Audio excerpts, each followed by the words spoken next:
Hey folks, I'm Matt Easton. So I recently, in fact, just put up a video that I actually filmed ages ago talking about the 1821 British Light Cavalry Troopers sword, or sabre, whichever you prefer to call it. I actually filmed that video months and months ago, in the winter in fact, and for some reason forgot to make it public, and I was just having a clean out in my videos and I saw it there, so I edited it slightly and uploaded it. And one thing that I didn't make very clear in that video, but I really want to make categorically clear, is that the 1821 pattern light cavalry sword is a good sword.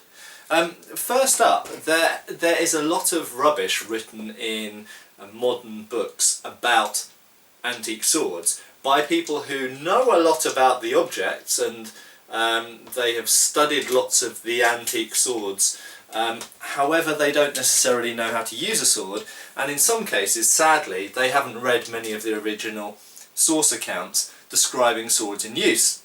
And I hope that if there's one thing that I feel relatively qualified to talk about, number one, it's the use of sabres. Number two, it's the actual antique sabres now, because I've got quite a lot and I've been collecting for quite a long time. But also thirdly, it's the original source material, and this is my bread and butter. This is where I put my hat, this is where I hang my hat, is particularly 19th century source material, descriptive first-hand accounts of fighting, of combat and the use of weapons. I find it absolutely fascinating, very rewarding, and luckily the 19th century has left us with tons of source material, much of which has yet to be published. And I'm working on trying to remedy some of that. But the 1821 sword gets a bad rap for a number of reasons, I think. Firstly, there are the people who believe that there is truly an answer to the cut and thrust debate, and they believe that the answer is the 1908 pattern. For them, the 1908 pattern skewer, as I would call it, it's not a bad sword, it is a spike. But for them, the 1908 pattern is the height. It's the height of development. It's the best sword that you could possibly create in their minds. Of course, the 1908 pattern was only used in combat for a small period of time, really, in World War One, and debatably in a couple of actions sort of after World War One. But it saw relatively limited use, and it was used in a very specific way, by and large. It was used as a hit-and-run weapon. It was used much like a lance, to be honest. It wasn't really used in cavalry versus cavalry melees, and it wasn't really used by dismounted cavalry fighting on foot and these kind of situations. And, you know, if you're charging at high speed with a spike and then moving off again, the 1908 is fine.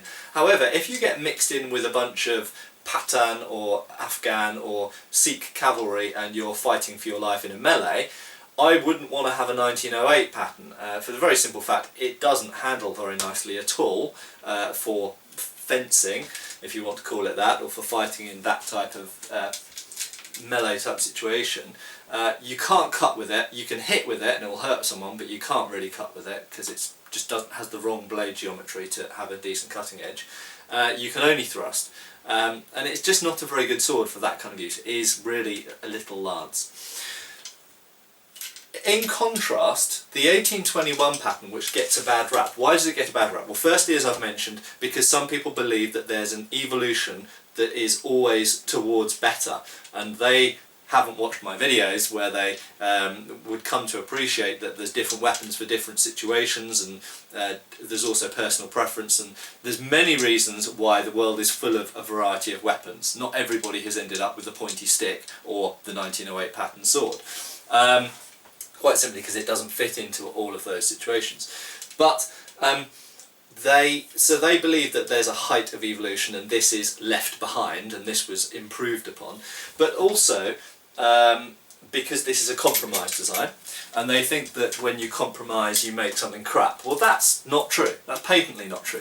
Most technology that we use in our day-to-day life, whether it's military, whether it's modern army rifles and tanks and planes and helicopters, or whether it's cars and motorbikes or laptops and computers or your MP3 player, there are compromises in all of those designs.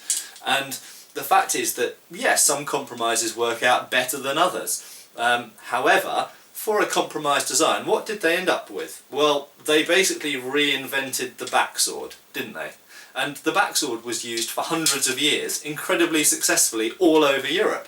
It was used from the 16th century right the way through to the end of the 18th century. You know, it was used pretty much from 1500 to 1800. That's 300 years of use by both cavalry and infantry. It's a very successful sword, and it came in various different formats. You know, you got broadswords, which are double-edged, and you've got backswords, which are single-edged. But by and large, they do pretty much the same thing. It's a straight, and some sabres are only very slightly curved, and this is only very slightly curved. So, as a blade, what is there to criticise about this? Well, not an awful lot really. It's pretty much similar to backswords that have been around for hundreds of years before it came along. It's a pretty good cutter. It's a pretty good thruster. It can do either of those things. And in fact, this type of sword cuts very well. It cuts as well as a Highland broadsword and as well as a backsword. It might not cut as well as a 1796 light cavalry sabre, but you know what? In an actual fight, I'd much rather have this than a 1796 light cavalry sabre. This is longer, so it's got better reach. It cuts almost as well, but it can cut from further away, which is incredibly important. I'd rather cut slightly less well, but from further away, than have to get closer to someone to give them a bigger wound. But you know, it's a different philosophy. Tulwars are generally shorter and they cut fantastically and were used very effectively, but tulwars were designed to be used with a shield or a buckler.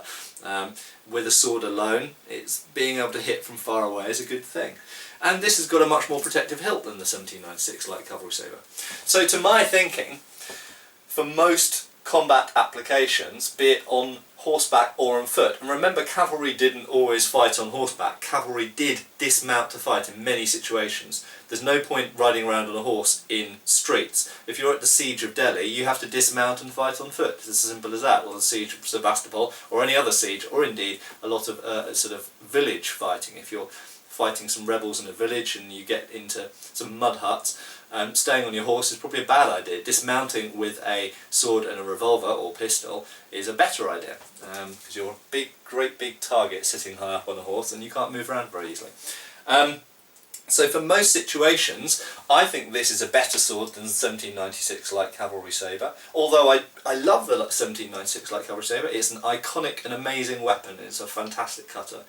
But I think this is better. And then it's definitely got a better guard and better reach. But comparing it to later sabres, well, in actual fact, you know, people go, oh, the 1853 was a vast improvement over the 1821. Really? In what way? Oh look, I've got an 1853 here. Let's just grab it. There we go, there's an 1853. Let's just have a look at these blades. Holy crap, the blades are identical. They are not absolutely identical, but they are exactly the same length, by eye at least. They are the same thickness. If I push them on the ground, amusingly the 1853 flexes more easily than the 1821, so the 1821 is actually stiffer. They are the same breadth, their fullers are the same length, they have the same style point, a spear point, with the same length false edge. The blades are the same, so the only difference really between the 1853 and the 1821 is the hilt. Okay, well, they've both got 3-bar hilts of essentially, bring it close to the camera, essentially the same design. Even the thumb guard is the same shape, more or less. Okay, so the guards are the same. Now the grips are different. The characteristic thing of the 1853, and I will do a video specifically about this series of swords in the future, the 1853 is a full width tang. And now that is the Reeves patent. Charles Reeves in 1853 patented his full width tang, which means that the grip, let's turn this around, there we go. The tang is the full width of the grip. Let's just put the 1821 down for a second. It's quite difficult navigating in this room with so many swords, I tell you. you'll see the tang running all the way up there. As I say, I'll talk a little bit more about those swords in a future video. So the tang is the full width of the grip, so it's stronger, at least in theory. A lot of sword blades actually break up here rather than down there, but in theory it's stronger. So yes, that's a bonus. However, a disadvantage of that style of grip is they tend to be quite cylindrical, as I've mentioned before, and they tend to turn in the hand. And in fact, Alfred Hutton mentions this in his book of 1867 called The Cavalry Swordsman, talking about the 1853 pattern. So, and that is not an issue with the 1821, because the 1821 has got the traditional style grip with wood and leather with a back strap.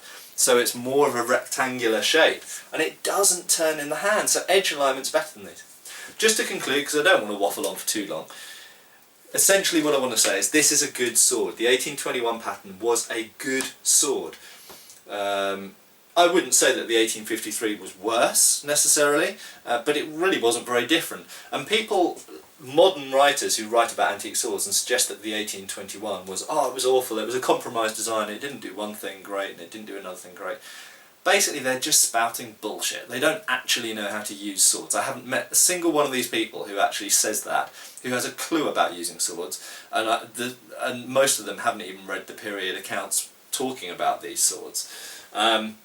So these were decent swords, and you know, the final kind of bit of evidence I would throw in here to say is, as I said in my previous video, Hodson, a frickin' awesome swordsman who trained regularly with his Sikh comrades in his cavalry, in Hodson's horse, in his cavalry troop.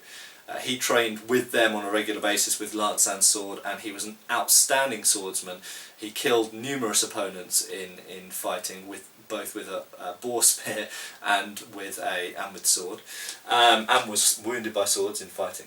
He chose one of these, and the thing to remember is that the officer's version of this, the officer's version of the 1821, I'll just grab one there, stayed in use. It stayed in use until 1896.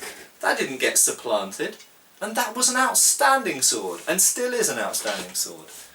So there we go, guys. The 1821 pattern light cavalry trooper's sword was a good sword, and it was used by good swordsmen out of choice, and it was retained in use. The officerised version of it was retained in use until 1896, and in fact in areas beyond that as well. Cheers, guys. Thank you for watching. Please subscribe and feel free to follow us on Facebook.